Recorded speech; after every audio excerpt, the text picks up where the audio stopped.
ఓం నమో వెంకటేశాయ. బ్రహ్మోత్సవాలలో విష్ణు దర్భ రహస్యం. శ్రీవారి వార్షిక బ్రహ్మోత్సవాల్లో తొలి రోజు నిర్వహించే ధ్వజారోహణం ఈ మహా ఉత్సవానికి ముఖద్వారం వంటిది. ముక్కోటి దేవతలను తిరుమల కొండకు ఆహ్వానిస్తూ ధ్వజస్తంభంపై గరుడ పటాన్ని ఎగరవేసే ఈ ఘట్టం అత్యంత దివ్యమైనది.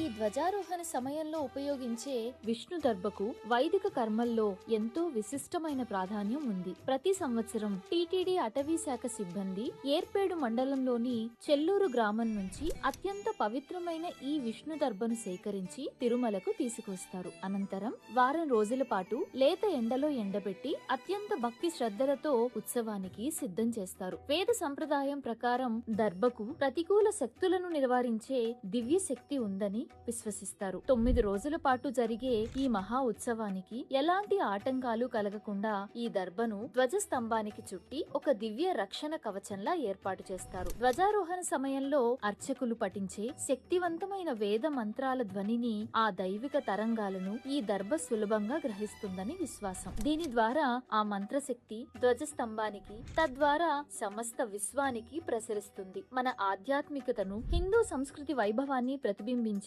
ఈ విష్ణు దర్భ విశిష్టత శ్రీవారి బ్రహ్మోత్సవాల్లో అత్యంత ముఖ్యమైన అంశాల్లో ఒకటి. ఇలాంటి మరిన్ని తిరుమల విశేషాల కోసం టీటీడీ దేవస్థానం అధికారిక సోషల్ మీడియా వేదికలను ఫాలో అవ్వండి. ఓం నమో వెంకటేశాయ.